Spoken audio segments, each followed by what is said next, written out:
Alright, how's it going? I'm that ginger photographer. This video is all about which lenses to use for wedding photography. So I know I said my next video was going to be all about editing images and backing up images, but it turns out I'm just a dirty little liar. I've been doing this for over 12 years now. I've had loads of lenses along the way. Finally got my perfect bit of kit. So I'm just going to be talking about the range of lenses that I use and why I use them and why I think these are a good range of lenses to take to a wedding. If you do enjoy this video and if you find something useful from it, if you could remember to hit that like button, that would be amazing. It'll really help me out. If you're just starting out in wedding photography, I've got a little message at the end of this video for you. Nothing to worry about, you're not in trouble. But I do want to just discuss something that I think is important, but I'm going to save that till the end of the video. So if I was starting out again in wedding photography and I had to select my kit all over again, the first lens I would get would be a wide lens. This is a 24-70 and I've also got the 16-35, which you are looking at right now. That goes really wide, so you can get an idea that I do love to shoot wide, 16mm and 24mm. There it is, if you need me to actually prove that I've got it, in case you didn't believe me.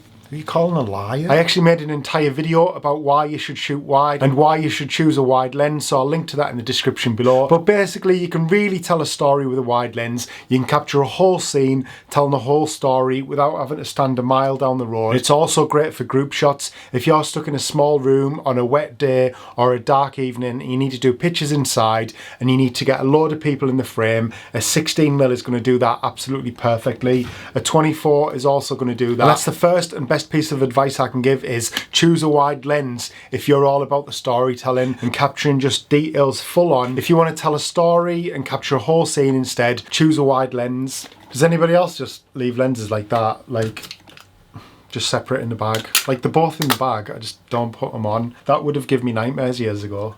Now I just don't care. A wide lens is also great for dance floor pictures, because if you've got this mounted on your camera with a flash pointing, like in the video that I made about flash, which I'll link to below, if you're just pointing, you're going to get a whole scene in and light up one person dancing. So a wide lens is really good for dance floors as well. So my next piece of advice would be get a prime lens. So I've got a few prime lenses. I've got the 50mm 1.2, I've got the 35mm 1.4, and I've also got this little cheap 85. Those are all primes, and the best reason to get a prime, doesn't really matter on the focal length for this point, but it's good glass. You're going to get a much better picture from a prime lens. If you've got a dedicated lens just on one fixed focal length and it's not having to change glass when you're zooming in, you're going to get your best picture from those prime lenses. It also stops you being a lazy bastard, because you have to walk and zoom with your feet. You can't just stand in one spot and zoom in for all your pictures. You have to actually move with your feet, so it's good for getting your steps in as well on a wedding day. And in that sense it helps you get a little bit arty as well.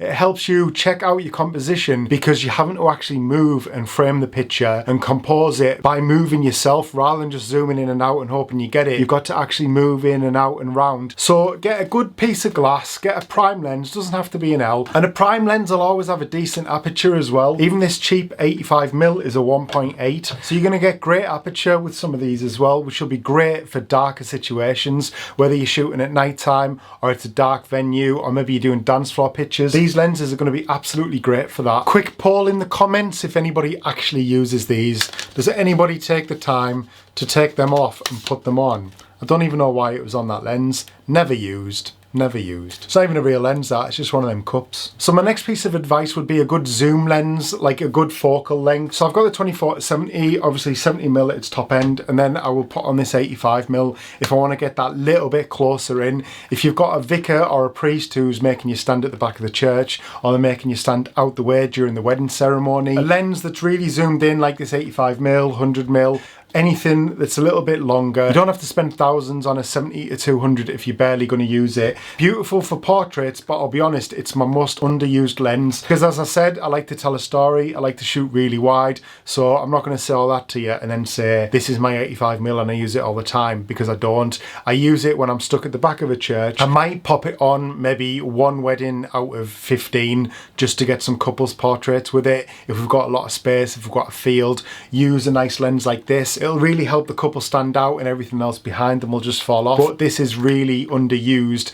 Barely use it because I don't like to zoom. I only use it if I'm far away from the wedding, far away from the couple, or during speeches if I can't get too close. And on the back of that, like I say, this was a couple of £100. why upgrade? Why am I going to spend £1,000 on the expensive version of this when I barely use it? So this really does do me, and it'll do you the same if you're barely going to use it. Don't go out spending an absolute fortune. So there it is. Those are the lenses that I take to a wedding. So we've got the wide lens, we've got the zoomed lens, and then we've got some good primes as well for dance floors and dark images. Those are the only lenses that I take to a wedding. I've had absolutely loads of lenses through the years. I've had macro lenses, never used them. Why? I spent hundreds of pounds on a macro lens just to get pictures of rings. I don't even take pictures of rings anymore. And my important message to people just starting out, or people who are just building up the kit, is just don't get obsessed with gear. Don't think you always need to be upgrading your gear. I've been there. I fell into that trap. I always thought I needed a 70 to 200 lens. I don't even like shooting that zoomed in, but I saw so many other photographers